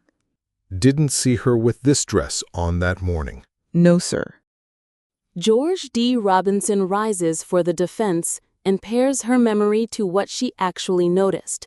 He walks her through the ordinary: housework all morning, little notice of comings and goings, clothing. She can describe Lizzie's as a light blue and white print with a navy diamond. But pressed about Bridget, Mrs. Bowen, Miss Russell, she didn't take particular notice. Blood, standing close, fanning Lizzie in the kitchen, later watching in the sitting room, she saw none on dress, hands, face, or hair. Robinson then isolates the note. That phrasing, she concedes, came from Bridget, not from Lizzie, driving a wedge between what Churchill saw, what Lizzie said, and what others told her in the confusion. Were you at home all the morning before this occurrence, Mrs. Churchill? Yes, sir. In the house? Yes, sir. And were you engaged in your housework that morning? Yes, sir. And I suppose taking no more notice of things outside than you ordinarily do, you had a good deal to do. Yes, sir, quite a good deal. Well, except the fact that you saw Mr. Borden in the morning as he was standing about the back steps, you do not recall anything about his movements or those of any of the family. No, sir. I saw one other person that morning. I saw Bridget. She was doing what? Rinsing the parlor window when I saw her. What dress did Bridget have on that morning? I don't know. A light calico, I think. Do you know anything about it? No, sir. You could not tell, could you? No, sir. Have not thought of that at all? No, sir. Have you, since that August 4th, 1892, ever thought what clothes Bridget had on? No, sir. And if we were now making the same inquiry about Bridget, you could not tell, could you, her dress? No, I never took particular notice of it. Took no notice? No, not of the dress. Did Mrs. Bowen come there sometime in the morning? Yes, sir. What dress did she have on? I don't remember. I think it was a white groundwork, light calico with a black vine or something on it, but I don't know. I don't doubt you know what you had on yourself. Yes, sir, I do. Could you tell us all about that? Yes, sir. But when you get beyond that and what you say of Miss Lizzie's dress, you would not say much more about it, would you? Tell what Miss Russell had on. No, I don't know what she had on. You had been there with Miss Lizzie all the time. Yes, sir. Did you see any blood on her dress? No, sir. On a dress as light as that, if there had been any blood, you would have seen it, wouldn't you? I don't know. I should think if it was in front, I might have seen it. If I was right side of her there, I couldn't help it, I don't think. You were right over her, fanning her. Yes, sir. Stood in front of her. Rubbing both her hands, and she was lying on the lounge. She wasn't on the lounge when I fanned her. She was in the kitchen when I fanned her. You afterwards saw her with Miss Russell, and she was lying on the lounge. Yes, sir. At that time, did you see a particle of blood on her dress? No, sir. Or her hands? No, sir. Or her face? No, sir. Or any disarrangement of her hair? No, sir. Or anything about her shoes? I didn't notice her shoes at all. What did Bridget tell you about Mrs. Borden having a note? She said Mrs. Borden had a note to go see someone that was sick, and she was dusting the sitting room, and she hurried off and said she didn't tell me where she was going. She generally does. That was what Bridget told you? Yes, sir. That was not what Lizzie told you? No, sir. Bridget said Mrs. Borden had a note. Yes. And she hurried off. Yes, sir. She was dusting the sitting room. Yes, sir. And Bridget says she didn't tell me where she was going. She generally does. Bridget said. Bridget said that? Yes, sir. That was not what Lizzie said? No, sir. Now, you've got that right, haven't you? No doubt about that. That Bridget said that Mrs. Borden had a note to go see someone that was sick. She was dusting in the sitting room. She hurried off. She didn't tell me where she was going. She generally does. Moody steps back in to mend the seam. Churchill's mention of a note from Bridget wasn't a substitute for Lizzie's account. It was in addition to it, and it came after Lizzie's first statements at the door. The Commonwealth tightens the sequence and leaves the jury with the same picture: the neighbor's immediate impressions, the cry at the screen door, and the spare room discovery that turns suspicion into a murder scene.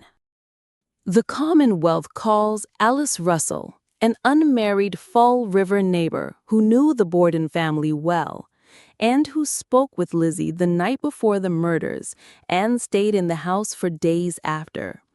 Moody's line is steady and sequential. He has Alice recount the Wednesday evening visit, Lizzie's oppressed feeling, everyone sick but Maggie, the talk of milk possibly being poisoned, and worries that Mr. Borden had an enemy, with stories of a hostile caller, break-ins, even a nail left in a keyhole. Then, Thursday, Alice arrives after the alarm. Lizzie says she had gone to the barn for a piece of tin or iron to fix my screen. Finally, Sunday morning, the moment that will haunt the case. Alice sees Lizzie at the stove with the light blue Bedford cord dress, hears, I am going to burn this old thing up. It is covered with paint. Warns her not to let anyone see, and later tells the sisters, the worst thing you could have done was to burn that dress. I have lived in Fall River a good many years. I am unmarried. 2 years ago, last October, I lived in the house now occupied by Dr. Kelly. I had lived there 11 years. All that time, the Bordens occupied the house next door. I was acquainted with the whole family. On the 4th of last August, I lived in Borden Street. I exchanged calls with Miss Lizzie Borden. She always received me upstairs in the guest room. About 7 o'clock on the evening of Wednesday, August 3rd of last year, she called upon me. She stayed till about 9. Watch you state what was said by her and by you, and then go on and state the conversation which followed. I think when she came in, she said, I have taken your advice, and I have written to Marion that I will come. I don't know what came in between. I don't know as this followed that. But I said, I'm glad you're going, as I had urged her to go before. And I don't know just what followed, but I said something about her having a good time, and she said, well, I don't know. I feel depressed. I feel as if something was hanging over me that I cannot throw off, and it comes over me at times, no matter where I am. And she says, when I was at the table the other day, when I was at Marion, the girls were laughing and talking and having a good time, and this feeling came over me, and one of them spoke and said, Lizzie, why don't you talk? Well, then, go on and state how the conversation went on, taking your own method. I suppose it followed right on after that. When she spoke, she says, I don't know. Father has so much trouble. Oh, I am a little ahead of the story. She said, Mr. and Mrs. Borden were awfully sick last night. And I said, why? What is the matter? Something they have eaten? She said, we were all sick. She said, all but Maggie. And I said, something you think you have eaten? She said, we don't know. We had some baker's bread and all ate of it but Maggie, and Maggie wasn't sick. And I said, well, it couldn't have been the bread. If it had been baker's bread, I should suppose other people would be sick, and I haven't heard of anybody. And she says, that is so. And she says, sometimes I think our milk might be poisoned. And I said, well, how do you get your milk? How could it be poisoned? And she said, we have the milk come in a can and set on the step, and we have an empty can. We put out the empty can overnight, and the next morning when they bring the milk, they take the empty can. And I said, now, if they put anything in the can, the farmer would see it. And then I asked her what time the milk came, if she knew. She said, I think about 4 o'clock. And I said, well, it's light at 4. I shouldn't think anybody would dare to come then and tamper with the cans for fear somebody would see them. And she said, I shouldn't think so. And she said, they were awfully sick, and I wasn't sick. I didn't vomit. But I heard them vomiting and stepped to the door and asked if I could do anything, and they said no. Now go on with the conversation. Well, I think she told me that they were better in the morning and that Mrs. Borden thought that they had been poisoned. And she went over to Dr. Bowen's, said she was going over to Dr. Bowen's. Well, we won't follow that any further. Is there any other thing that she began to talk about? Proceed in your own way, Miss Russell. I can't recall anything just now. Of course, she talked about something else because she was there 2 hours, but I cannot think about it. Anything about trouble with tenants or anything of that sort? She says, I don't know, she says. I feel afraid sometimes that Father has got an enemy. She said, he has so much trouble with his men that come to see him. She told me of a man that came to see him, and she heard him say, she didn't see him, but heard her father say, I don't care to let my property for such business. And she said, the man answered sneeringly, I shouldn't think you would care what you let your property for. And she said, Father was mad and ordered him out of the house. She told me of seeing a man run around the house one night when she went home. I have forgotten where she had been. She said, and you know the barn has been broken into twice. And I said, oh, well, you know well that was somebody after pigeons. There is nothing in there for them to go after but pigeons. Well, she says, they've broken into the house in broad daylight with Emma and Maggie and me there. And I said, I never heard of that before. And she said, Father forbade our telling it. So I asked her about it, and she said it was in Mrs. Borden's room, what she called her dressing room. She said her things were ransacked, and they took a watch and chain and money and card tickets and something else that I can't remember. And there was a nail left in the keyhole. She didn't know why that was left, whether they got in with it or what. I asked her if her father did anything about it, and she said he gave it to the police, but they didn't find out anything. And she said father expected they would catch the thief by the tickets. She remarked, just as if anybody would use those tickets. Yes. Is there anything else that you recall? Anything about burning the house? She said, I feel as if I wanted to sleep with my eyes half open, with one eye open half the time, for fear they will burn the house down over us. Is there anything else that occurs to you in the conversation? Oh, she said, I'm afraid somebody will do something. I don't know, but what somebody will do something. I think that was the beginning. Please state that. I am afraid sometimes that somebody will do something to him. He's so discourteous to people. And then she said, Dr. Bowen came over. Mrs. Borden went over, and father didn't like it because she was going. And she told him where she was going, and he says, well, my money shan't pay for it. She went over to Dr. Bowen's, and Dr. Bowen she told him she was afraid they were poisoned. And Dr. Bowen laughed and said, no, there wasn't any poison. And she came back, and Dr. Bowen came over. And she said, I'm so ashamed the way father treated Dr. Bowen. I was so mortified. And she said after he had gone, Mrs. Borden said she thought it was too bad for him to treat Dr. Bowen so. And he said he didn't want him coming over there that way. On the next morning, August 4th, did you receive a visit from Bridget Sullivan? Yes, sir. What did you do then? I went over to Mr. Borden. Lizzie was there. I think she was standing in the door, leaning against the door frame. I asked her to sit down in the rocking chair, which she did. I cannot tell it in order, for it was disconnected. People came around. I don't know who they were. Later, when she told us about going to the barn, I asked her, what did you go to the barn for, Lizzie? And she said, I want to get a piece of tin or iron to fix my screen. She said, my screen. I heard about the note to Mrs. Borden. I don't know who told it. I started to loosen her dress, thinking she was faint, and she said, I am not faint. Are you able to give us any description of the dress she had on that morning? None whatever. When Lizzie went upstairs, I went upstairs with her. At least, I have always thought so. She had not yet changed her dress. She said, when it is necessary for an undertaker, I want Winwood.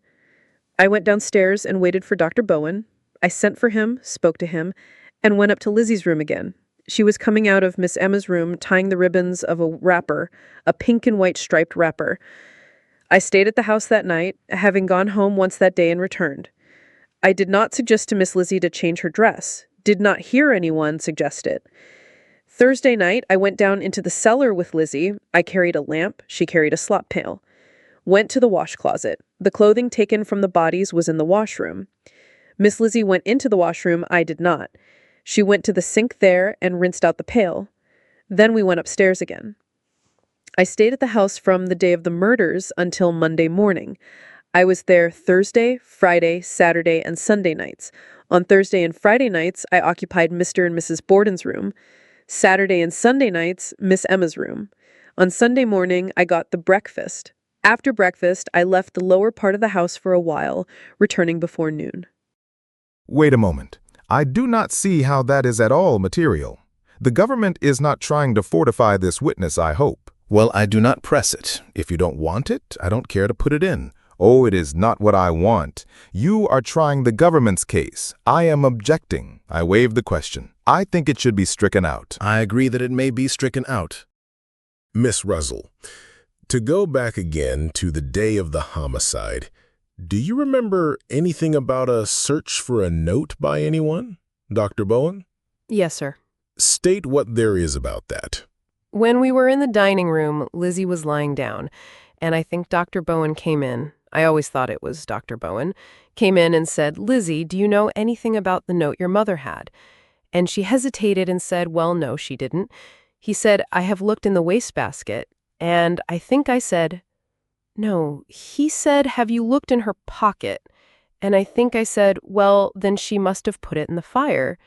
And Lizzie said, yes, she must have put it in the fire. Governor Robinson pares memory down to what Alice truly saw. Did she see any blood on Lizzie's hands, face, hair, or clothing that Thursday? No, not a speck. Can she even describe what Lizzie wore that morning? None whatever. When the dress was burned on Sunday, did Alice actually see it in the fire? She left the room. She can't swear to the final moment. Robinson lingers on towels, handkerchiefs, and quiet, ordinary tasks, fanning Lizzie, bathing her forehead, inviting the jury to find reasonable doubt in the gap between ominous talk and observable fact. I don't care to trouble you at all about the conversation of Wednesday evening, only, as I understand it, she told you that they had all been sick up there. Yes, sir. And that Mr. and Mrs. Borden were sick, and that the doctor had been— Oh, excuse me, an important matter I forgot. Miss Russell, will you tell us what kind of a dress— give us a description of the dress that she burned that you have testified about on Sunday morning? It was a cheap cotton Bedford cord. What was its color? Light blue ground with a dark figure, small figure. Do you know when she got it? I'm not positive. Well, about when she got it. In the early spring? Of that same year, do you mean, or some other year? Yes, sir. I think that same year. Was your attention called to it at the time she got it in any way? At the time I first saw it. To make it clear, between the time you saw it on Miss Lizzie Borden and had the talk about it in the spring, you did not see it again until the Sunday morning after the homicide. I never remember of ever seeing it, and I'm quite sure I did not, that I never had. Can you give me any further description of the dark blue figure? No, sir. Could you give any further description? Nothing, only that it was small. A small, dark blue figure. Yes, sir. I remarked I did not want to trouble you about Wednesday evening, except that she said they had all been sick, and she herself, as I understand you. Yes, sir. Now, we will go right along to Thursday, the 4th of August. You were called up there and went as rapidly as you could to the house. Yes, sir. Where was she when you saw her, during any time that morning when you were there? I asked her to go into the dining room and said, "It is warm here. Don't you want to go into the dining room and lie down?" And she went there. What was done with reference to Miss Lizzie? I think I fanned her. Was she bathed, her hands and face? I don't remember whether I bathed her face. I don't think I bathed her face in there. It was in the kitchen I bathed her forehead. Was she complaining and feeling badly? No. Was she pale? I don't know. I thought you said you spoke of her sitting down as if she was going to faint. I did not say that she fainted, but she sat down as though she was going to be faint, and I asked for a towel. Was that furnished? Yes, sir. She did not faint? No, sir. At any time did she say anything about her head aching or feeling badly? Upstairs? That was before. That was after you went upstairs? Yes, sir. Did you see any handkerchiefs about there? I found some handkerchiefs in the dining room. Had they been ironed? Some of them. And some, I infer, had not been, from your answer? Yes, sir. What was the condition of those that had not been ironed? They were sprinkled to iron. About how many were there altogether? I don't know positively. I'm not very particular about how many. After hearing about handkerchiefs, I tried to remember, and as nearly as I could judge, there were 4 or 5 ironed and 2 or 3 sprinkled to be ironed. You say you cannot tell us about a dress that she had on that morning. No, sir. Now, Miss Russell, did you see any blood upon her clothing? No, sir. A speck of it? No, sir. Or face? No, sir. Or was her hair disturbed? I don't think it was. I think I should have noticed it if it was disordered. Saw nothing out of the way at all, did you? No, sir. About any of her clothing or about her person? No, sir. Everything looked all right, did it? As far as I saw. I was at the house all day. In the afternoon, a good many police officers were there. I remember showing them the 2 smaller rooms out of Mr. and Mrs. Borden's room, and their coming into Miss Lizzie's room. I went downstairs and into the parlor with them. Thursday night there were officers about the house and in the yard, and on Friday there were police.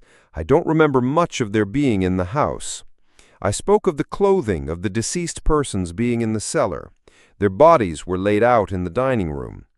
The dress which I saw Sunday was neither calico nor cambric. It was a Bedford cord. I did not take hold of it nor examine it. Sunday morning, Miss Lizzie, Miss Emma, Mr. Morse, and I had breakfast together. Bridget was not in the house. I went upstairs after breakfast to put my room in order and left Miss Emma to do the dishes. I don't know if Miss Lizzie helped in that. When I came back and saw Miss Lizzie with the Bedford cord dress, it was broad daylight. There was a policeman in the yard. I saw no blood on that dress, not a drop. The edge of the dress was soiled. I did not actually see her put it in the stove. The funeral Saturday was in the forenoon, about 11 or 12 o'clock. Miss Lizzie went to the cemetery. I did not. I stayed in the house with Mrs. Holmes and the undertaker's assistants. Officers did come in the house during the absence of the funeral party, but they didn't come as soon as the party left. They made a search, but they didn't search everywhere. They went into Miss Lizzie's room. Did you go up into the room while they were at work there? Yes, sir. What did they do? This was on Saturday? This was on Saturday while the bodies were going to the grave. Do you wish to answer the question? Yes, sir. I think one of the officers took the keys that lay on the bureau after Miss Lizzie had left and unlocked one or two drawers in her bureau and didn't search any farther there. I think they opened what she called her toilet room, pulled the portiere one side, just looked there a little. I don't know how much they searched. I don't think very much. And they went into Miss Emma's room and looked around and opened the cupboard door in her room. And I remember one of the officers pressing against a bundle after he shut it, some pillow or blanket, something of that kind, and the bed was taken to pieces. That is all that I saw. There was no resistance or objection made at all? No, sir. They had full sway? Yes, sir. Well, that was the same at all the searches, wasn't it? They had no resistance or objections? I never heard of any while I was there. Moody returns to fix the record on the garment itself.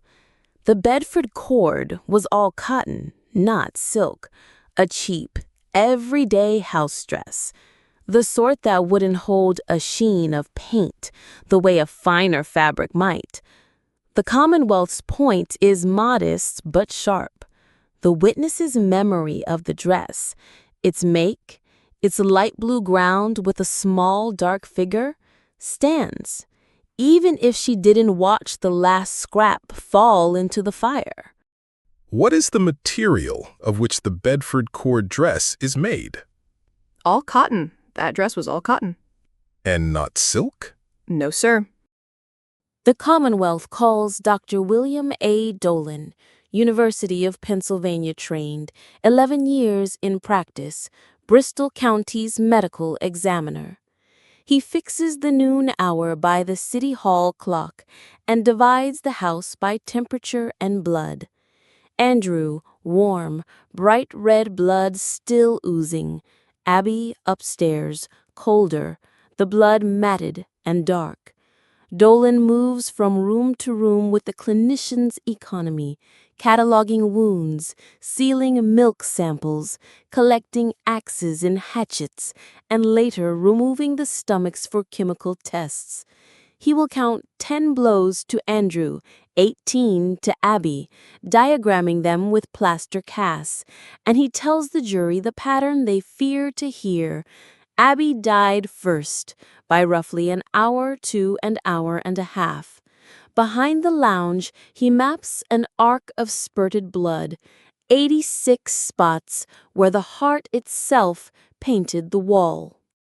I have practiced medicine in Fall River for 11 years, received my education in the medical department of the University of Pennsylvania. I have been in general practice with probably more surgery than medicine, have had several cases of fracture of the skull, have been medical examiner for Bristol County for 2 years, for 1 year when these murders took place. Arrived at the Borden house about 11:45 a.m. Noted the striking of the City Hall clock at 12 and had then been in the house 10 to 15 minutes. Saw Charles Sawyer at the door, Dr. Bowen, Bridget, Mr. Morse, Mrs. Churchill, Miss Russell, and several officers. Had a brief talk later in the day with Miss Lizzie Borden in her room. Asked her what it was about that note Mrs. Borden was said to have received, and she said Mrs. Borden had received a note to go and see somebody that was sick. Asked her where the note was. She said she didn't know. She said that probably Mrs. Borden had burned it in the kitchen stove. That is all I remember of our talk. When I entered the house, I went into the kitchen and then to the sitting room. The body of Mr. Borden was lying on the sofa. Sofa was against the north wall of the room, running east and west, with the head towards the parlor and the feet towards the kitchen, that is, towards the east. The sofa was against the jamb of the dining room door. The body was covered with a sheet. Dr. Bowen was with me. I found that Mr. Borden's hand was warm. The blood was oozing from his wounds and was bright red in color. The head was resting on a sofa cushion that had a little white tidy on it. The cushion, I think, rested on his coat, which had been doubled up and put under there, and the coat, in turn, rested on an afghan or sofa cover. I made no particular examination of the wounds then, only stayed 2 or 3 minutes. Went upstairs to see Mrs. Borden. She was lying between the dressing case and the bed. I touched the body, noted the wounds on the back of her head, noted that her blood was coagulated and of a dark color. She was lying with her back exposed. Her hands were nearer the wall than her head. They were not clasped. The upper part of her dress, the waist, was bloody. I found an old silk handkerchief there and took it with me. It was nearer the wall than the head. It was not cut, but it was blood-stained. Witness identifies the handkerchief. I was there examining the body for only 2 or 3 minutes. When I saw Mr. Borden, I had a clinical thermometer with me, but I did not use it. At Mr. Borden's head, the blood was dripping on the carpet underneath. There were 2 blood spots on the carpet, about 8 to 10 inches in diameter. Turning back to Mrs. Borden's body, I felt of that with my hand. Touched her head and hand. It was much colder than that of Mr. Borden. Did not use thermometer. Her blood on the head was matted and practically dry. There was no oozing from it as in Mr. Borden's. I returned downstairs and made a more careful observation of Mr. Borden's wounds. At that time, I counted from 8 to 10. I made a more accurate examination later. He was clad in a cardigan, a woolen jacket, black vest, black trousers, and a pair of Congress shoes. He had a watch and pocketbook. The money in the pocketbook amounted to, referring to notes, $81.65, 4 $10 bills, 5 5s, 1 $2 bill, 11 1s, and in his pocket 2 50-cent pieces, 3 25-cent pieces, 6 10s, 5 5-cent pieces, and 5 copper cents. He wore a ring, I think a gold ring, on his left hand. Went upstairs again, and with Dr. Bowen's assistance, lifted Mrs. Borden's body sufficiently to make a preliminary count of her wounds. Then collected from Bridget a sample of the morning's milk and of yesterday's milk. Sealed them, and later sent them to Professor Wood. Went to the cellar. Saw 2 axes and 2 hatchets. Took the heavy claw-hammered one and put it with the cans of milk. Returned to the house that afternoon and had the rooms and the 2 bodies photographed. I removed the stomachs from both bodies, tying each at both ends and putting each into a clean jar, which was sealed, labeled, and, with the 2 jars of milk, sent by express to Professor Wood. Next day I examined with a magnifying glass the 2 hatchets at the city marshal's office, found 2 hairs on one of them, put them on a piece of paper, then in an envelope, and delivered them to Professor Wood. There were spots on the axes that looked like blood or rust. I also delivered hatchets and axes to Professor Wood. On August 11th, at the Oak Grove Cemetery, we made a thorough autopsy. Present were Dr. Francis W. Draper of Boston and Drs. Cohn and Leary of Fall River. Examined every organ of Mr. Borden's body, found them in healthy condition. The wounds in the head were the cause of death. We made an examination of them. We will take the head of Andrew J. Borden first. Is this the cast that you used to illustrate the wounds on Mr. Borden? Yes, sir. How many wounds did you find on his head? 10 on the fleshy part. And what was the condition, generally speaking, of the skull of Mr. Borden as to being crushed in? From in front of the ear, commencing about 1½ inches in front of the ear, to probably 1½ inches behind the ear, the bone was all crushed in. Now, if you will let me rest it here, now then go on and describe in detail the wounds that you found upon his head. In taking this wound and counting that number, I do not mean to say that that is the first wound that is given. I simply take it to have some commencing point. This wound started in what we call the left nasal bone, that is, the left nose bone, and extended down through the fleshy part of the side of the nose, over the upper lip and the lower lip and chin, and cut slightly into the bone. That wound was 4 inches long. And how deep? Well, cutting slightly into the bone. The other wound started here, at the angle of the eye. This is all the left side. Commenced here at the angle of the eye, and cut down through the flesh, down past the angle of the mouth, and into the chin, and also cut slightly into the bone. That one was 4½ inches long. This wound here over the eye, over the left eye, 2 inches above the left eyebrow, was a glancing wound, starting here and cutting out a piece of bone the size that you see marked there, cutting it right out from the skull. That is the wound there. This next wound ran into that, came down through the eye, and cut the eye completely in half, and cut through the cheekbone, severing it, and ended just below the cheekbone. That wound was also 4½ inches long. The next commenced about 2½ inches above the eyebrow and to the outside of it. That one was 2 inches, cutting into the skull. The next was 1 inch to the left and ½ inch long. It simply left its mark in the bone. The others went through into the brain. The 2 directly in front of the ear and separated by about ½ inch were 4 and 4½ inches respectively, or 2 inches. One was 2 inches and the other 4 inches. The last one was 2 inches, that is, directly above the ear. There were also some wounds that showed in the skull, but not in the fleshy part, possibly by the hatchet going into the same cuts, but not exactly underneath on the bone. There were no wounds on the body except those on the head. Which of them crushed the skull?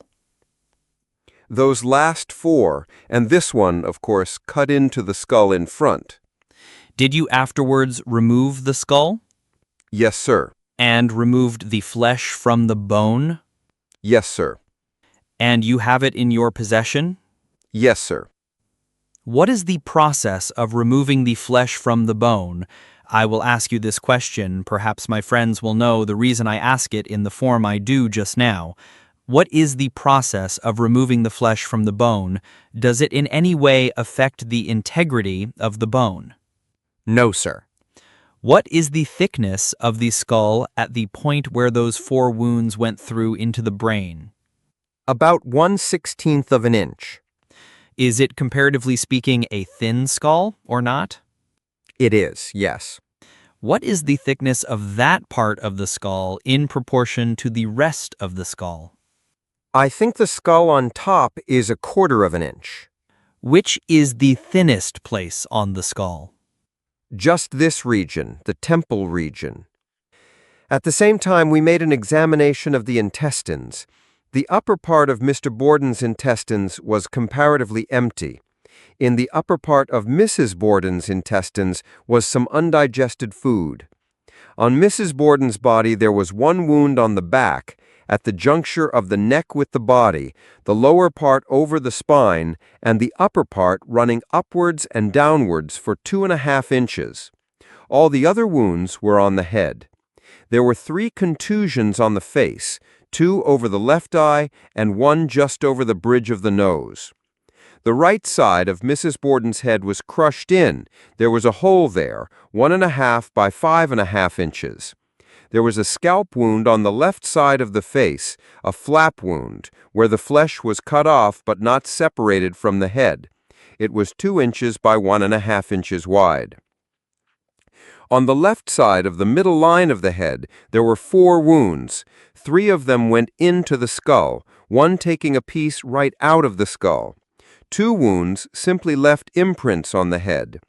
Many of the wounds crushed through into the brain. They varied from 1/2 inch to 5 inches long. Altogether, 18 wounds on her head. With Seaver, I made a memorandum of the blood spots in the house. In the guest room, there was 1 spot on the north wall, 9 inches from the window and 2½ inches from the floor. There was 1 spot 5 inches west of the dressing case and 16½ inches from the floor. There were about 15 spots on one of the marbles of the dressing table. On the lower part of the dressing table, about 50 spots. 15 spots on the mirror. On the east wall, 7 spots. Downstairs in the sitting room, there was 1, 3 feet 2 inches from the jamb of the dining room door. The highest on the wall was 6 feet 1 3/4 inches from the floor. Back of the lounge, in a space of 18 by 10 inches, there were 86 spots describing the arc of a circle. There were 7 spots on the parlor door and 3 on the parlor door jamb. There were 40 spots on the picture and frame that hung over the lounge. I removed the skull of Mrs. Borden also and prepared it in the same way, and also without interfering with the integrity of the bone. It is slightly thicker than Mr. Borden's. Where the skull was crushed in, it is not over 1/8 inch thick. The wounds in her skull were made with some sharp cutting instrument, possibly a hatchet. I should say that a hatchet would be consistent with the nature of her wounds. In your opinion, were the wounds that you found upon the skull of Mr. Borden such as could have been inflicted with a hatchet by a woman of ordinary strength? Yes, sir. Taking all circumstances into consideration, including the condition of the blood and the heat of the bodies, everything that came to my attention during the examination on Thursday, the day of the murders, I formed the opinion that Mrs. Borden died first. I should say from 1½ to 2 hours, or from 1 hour to 1½ hours. And further, assuming that these 2 persons ate at the same time before they were killed, and considering the conditions disclosed in the intestines of both, I conclude that digestion had ceased in Mr. Borden and was still going on in Mrs. Borden, and therefore that she had died first. These conditions support the opinion I have already given. Melvin O. Adams is all angles and inches. He worries the clock. Was Dolan there at 11:45 or closer to noon? Then turns the casework inside out. Did Dolan change his view on which hatchet could account for the longest wounds? How certain can anyone be about digestion and body cooling in a summer house where everyone felt unwell? Adams presses the physics, too. If a carotid is cut, would the assailant be spattered? Hands, chest, face. Dolan concedes probable spatters on the upper body, but not a crimson shower. And on timing, he refuses to swear to half hours on intestines alone. The defense aim isn't to rewrite the autopsy, it's to fray its certainties. I do not understand, Doctor, that you received any message to take you to this house on the day of the tragedy. No, sir. But you were driving to your patients and going by this house. That is it. Yes, sir. And saw something which led you to get out and go in? Yes, sir. And you fixed the time when you got there as near or a trifle before 12 o'clock? 12:15 about. Yes, sir. Would you insist on its being exactly 15 minutes of 12? No, sir. Not exactly. I would not. It might be 5 minutes later. Possibly it might have been that time. Haven't you said that you were calling upon a patient on 3rd or 4th Street, and you got there about 11:40 and stayed 3 or 4 minutes and then drove around? No, sir. Not as late as that, I don't think. When I went into the guest chamber to view Mrs. Borden's body, the room surely was not dark. The shutter on the north window was open. I did not know then that Patrolman Doherty had lifted the body. I know it now. I did not know that Dr. Bowen had pulled out her right hand and felt of the wrist. I know it now. I did not know that Doherty had moved the bed, and I do not know it now. When I later measured the distance between the bed and the dressing table where the body lay, I found it to be 37 inches. I did not tell you it was 2 feet or 2 feet 10 inches. I said a foot on either side of the body. There was enough room for a person to go between her and the bed. Mr. Adams read from the testimony of Dr. Dolan at the preliminary examination as follows. In your opinion, would that hatchet that you saw furnish an adequate cause of these incised wounds? Yes, sir. The wounds in both cases? Yes, sir. Now, did you say that? I said it if it is there. Yes, sir. Didn't I then have, or didn't you have in front of you, this hatchet with the claw head? I don't know as to the presence of the hatchet, sir. At all events, it referred to that hatchet, didn't it? Yes, sir. It referred to that. Do you desire to change that opinion now? I do. Yes, sir. In what respect? That is, providing the cutting edge of that axe is a certain distance, a certain length. Hadn't you measured it at that time? No, sir, I had not. Have you measured it since? No, sir. Do you know what it is now? I should judge about 4.5 inches by looking at it. I don't know. Were there any injuries upon the heads of either of these people that were more than 4.5 inches long?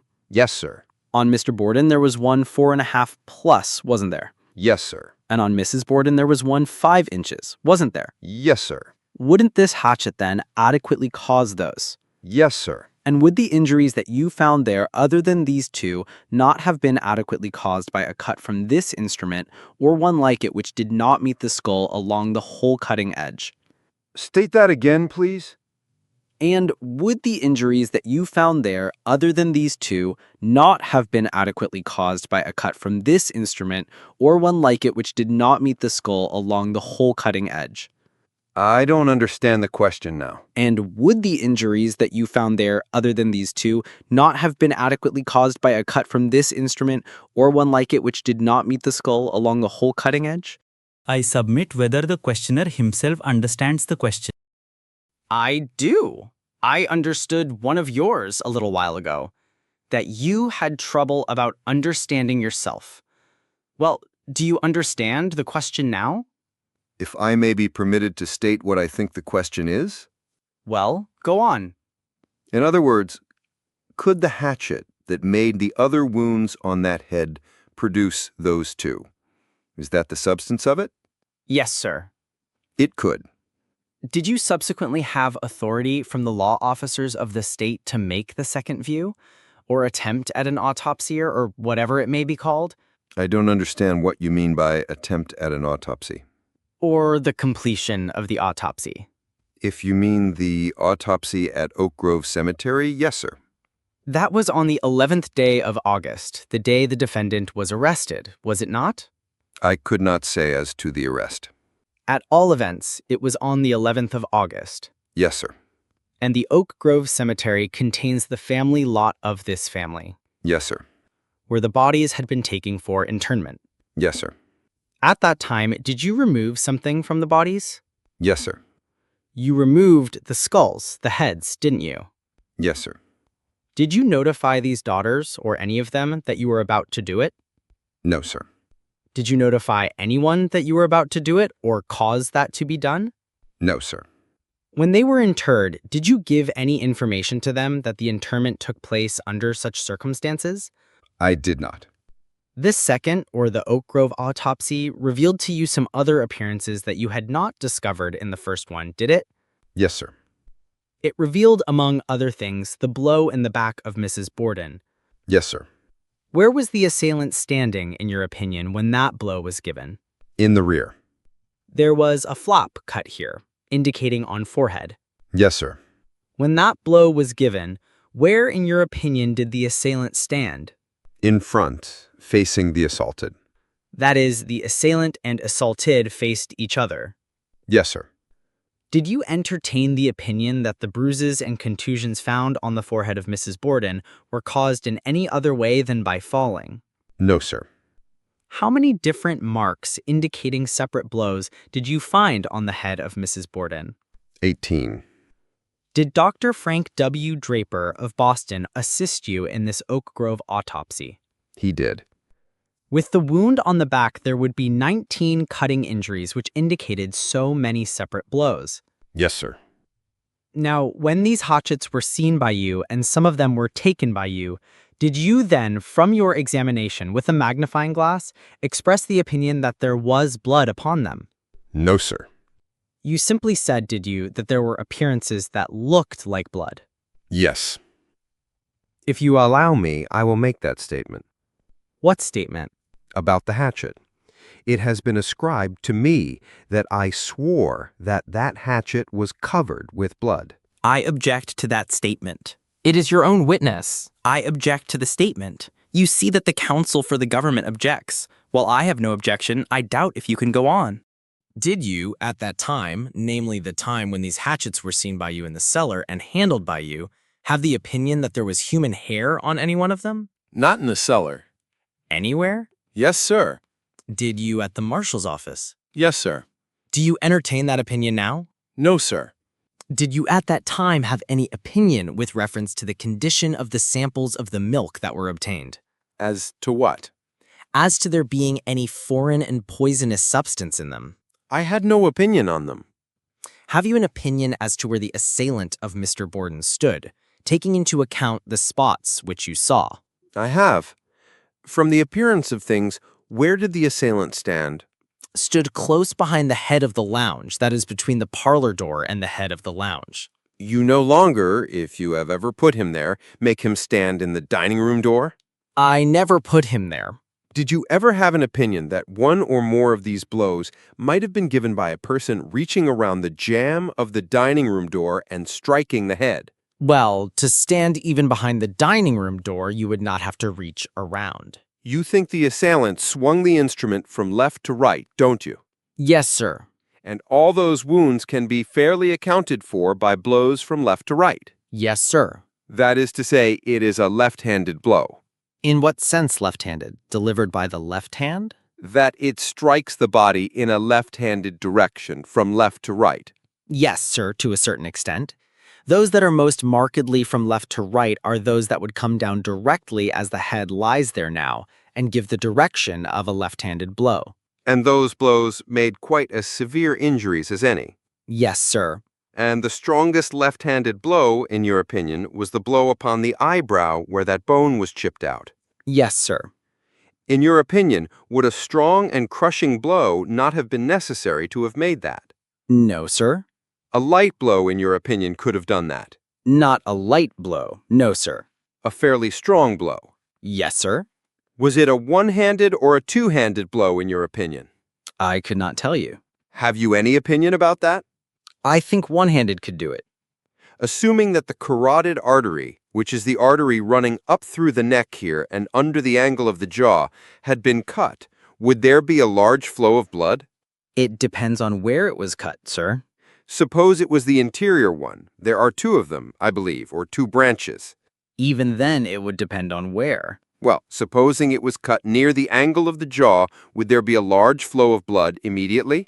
There would immediately a very large flow of blood. And if the assailant, using the instrument which you have described or a similar one, had cut that, would not it have been natural that the assailant would have been covered in blood, or would have been spattered and sprinkled with blood? Not necessarily. How do you explain that they would not have been? Because it would not spurt in that direction. In what direction? In the direction of the assailant. But when the hatchet goes into the wound, doesn't it get covered with blood, particularly the edge of it? Yes, sir. And when it is covered with blood, which is fresh and warm, isn't it liable to come off in a swinging blow? Yes, sir. And isn't that liable to strike the assailant somewhere as he swings his blow from front to rear and rear to front? Yes, sir. And wouldn't you say it would be probable that the assailant would be covered in blood or have spatters on him?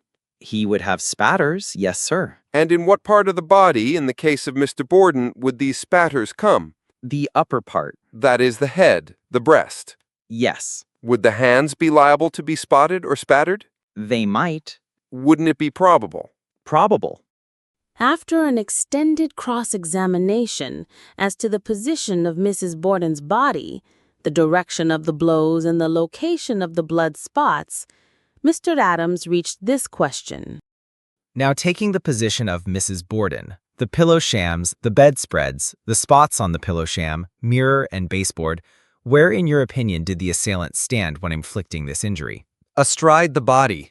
Did you say at the time when you got to the house how long, in your opinion, Mrs. Borden had been dead? Did I say so then? Yes. I have no recollection, sir. Is your opinion about the time of her death based upon what you saw there on Thursday? Yes, sir. Well, haven't you said that, in your opinion, she died about an hour and a half before the time you saw her body? I don't know whether I said it that way or whether I said an hour and a half before Mr. Borden. I am not sure, sir. But your opinion which you formed was made up of the appearances which you saw on Thursday. Yes, sir. Didn't you testify about that at the other hearing in Fall River? In what particulars? As to the time of her death. Yes, sir. Don't you recall that you said there that in your opinion she died about an hour and a half before the time that you saw her body at the house? As I say, I am not sure of making it that way. Let me read to you and see if this is what you said, page 105. From what you saw and all you saw, did you form any opinion as to how long she had been dead when you found her? Answer: I couldn't say exactly how long she had been dead, but it was my impression she was dead anywhere from an hour to an hour and a half when I saw her. Did you say that? I said it if it's there, yes, sir. And you saw her in the vicinity of 12 o'clock? Yes, sir. So that the opinion which you formed then was that she died somewhere from 10:30 to 11 o'clock? According to that statement, yes, sir. Well, wasn't that statement your opinion? Yes, sir, at that time. Didn't you say you formed your opinion from what you saw at that time? Yes, sir. Do you desire to change that opinion now? I don't know that I desire to change it, except that since it is there, of course I said that, but I haven't the impression that I said it was from the time I saw her or from the contrasting of the deaths of the two bodies. What would you say now? I will say, taking everything into consideration, what I saw then and what I have learned since by examination, that the difference between the deaths of the two bodies would be from an hour to an hour and a half. What other factor comes into your opinion? The difference in the warmth of the bodies. Well, what is the common period of time assigned for the cooling of the body? Well, anywhere from 10 to 24 hours. Take the body of Mrs. Borden, who was a woman 60-odd years of age, weighing about 200 pounds. How long at that time do you think it would take for her body to cool, to become cold? I don't know. Of course, the external temperature would have something to do with it, but I am not prepared to say how long it would take for her body that particular day. As I say, all normal bodies differ very much in length of time. Can you give me any opinion as to the length of time? I could not, no sure. Would there be any difference in the time between her body and Mr. Borden's, assuming both died at the same instant? There would, yes, sir. What difference would there be? The difference would be that hers would be warmer than Mr. Borden's. That is to say, hers would be warm longer than his. Be warm longer than his and warmer than his. Was there some other factor, the factor of digestion, that came into your opinion? Yes, sir. Well, the stomach is a rebellious member of the body, isn't it? And often doesn't perform its duty well. Yes, sir. Even in people who are in comparative health. That is a fact. So that food passes from the stomach into the intestines without always being digested, doesn't it? Not in a normal stomach, no, sir. I know it.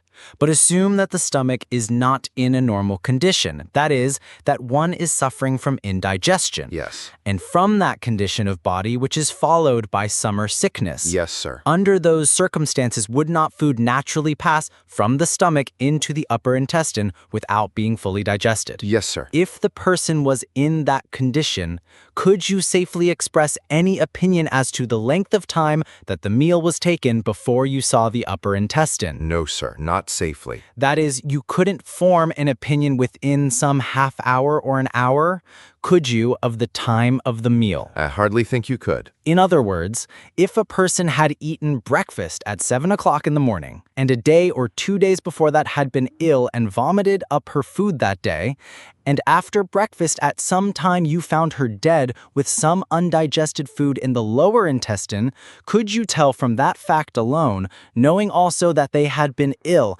how long before that they had eaten their morning meal? Not accurately, no, sir. I mean within half an hour or an hour. I don't think so. Well, then, isn't the opinion which you give as to how long before Mr. Borden died, Mrs. Borden died, one of speculation largely? No, sir. You mean as far as the intestine is concerned? Yes. It is not as marked, of course, as the temperature and the condition of the blood.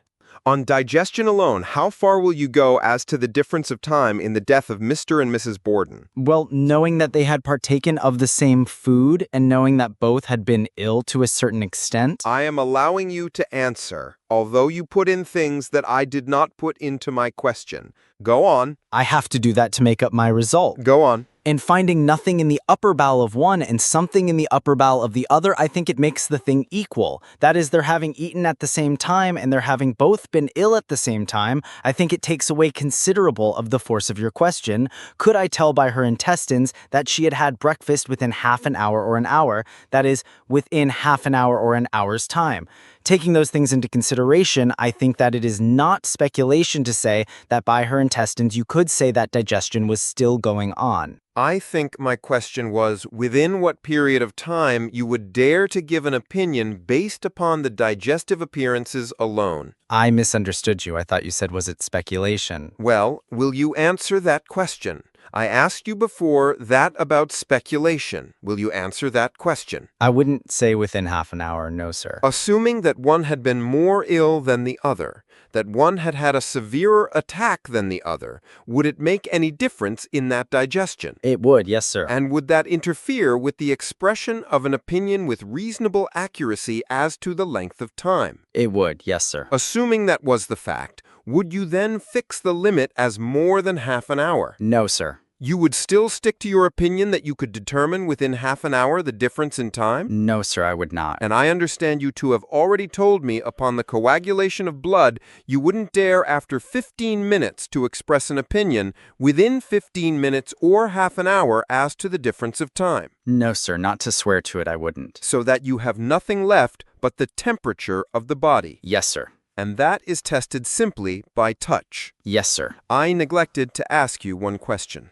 When I was inquiring about the position of the assailant of Mrs. Borden, you told me, I think, that in your opinion the assailant stood astride the body and over it. If in that attitude the assailant stood, would there be a general spattering of blood over his body? I don't know whether there would be a general one over the entire body. I think there would surely be some on the lower part of the body. Hosea M. Knowlton tidies the record.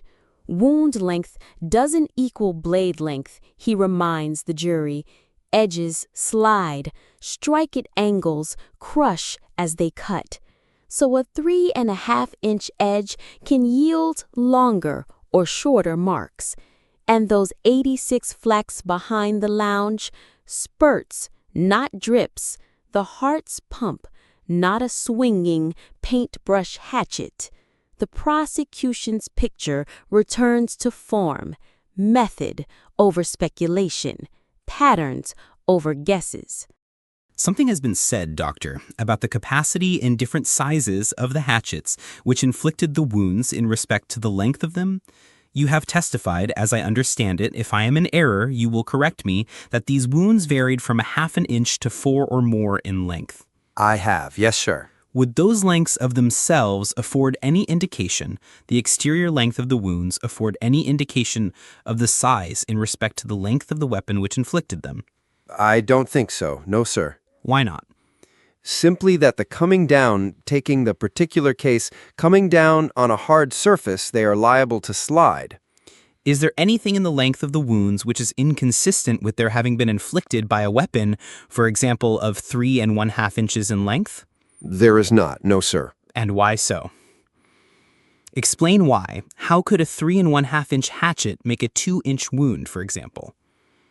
Because the whole cutting edge wouldn't be brought into play at once. That is, didn't go through? Yes, sir. And how can a 3 1/2 inch hatchet make a 4 1/2 inch wound? By sliding and by also going in underneath, that is, crushing into. And if it went not vertically, but at an angle, would that also have a tendency to make it? It would, yes, sir. You spoke of the food in the intestines as undigested. Yes, sir. What portion of the food in the intestines of Mrs. Borden was undigested? I couldn't tell you that, sir. Was there anything in the appearance of what you found in the small intestines to indicate that there had been anything abnormal or irregular or showing disease of any kind in the operation of digestion? No, sir. So far as that indicated anything at all, did it appear whether or not the digestion had been normal? It indicated nothing abnormal, no, sir. Now, you said that there were back of the lounge 86 blood spots describing the arc of a circle. When was the last time that you saw them? I couldn't tell you that, sir. How long after the homicide? They were there, I think it was the 13th that I counted them. The 13th of what? August. You say they formed a sort of arch. Can you tell what, in your opinion, caused that? Spattering or spurting? Spurting. Spurting is the force of the heart, of the blood. Yes, sir. Spattering comes from contact of the instrument with the blood. Yes, sir. Or dropping from the hatchet. Yes, sir. Did you find any other spurts besides those there that you, in your opinion, formed that arch? I did not. Just when you think Dr. William Dolan is off the hook, the defense does something unusual for the era. Mr. George D. Adams asks for and receives a recross. It's a surgical return. Adams goes straight at the 2 pressure points the Commonwealth tried to shore up, the murder weapon and the autopsy takeaways. From the appearance of an injury having various lengths, like 1, 2, 3, 4, or 5 inches, you are hardly able to determine the length of the cutting edge, viewing them, are you? No, sir. Do the appearances disclosed by examination after death in reference to upper intestine aid you in forming any opinion at all about digestion? It does, yes, sir. Do you mean to say that indigestion is indicated by the appearance of the intestine itself? Of course, if the intestine was inflamed. Does inflammation indicate that a person has indigestion? Always. No, sir. In other words, one may have indigestion without inflammation of the intestine. Yes, sir. So that the appearance of the intestine would not necessarily help you in determining whether or not a person had poor digestion or indigestion, not normal digestion. No, sir.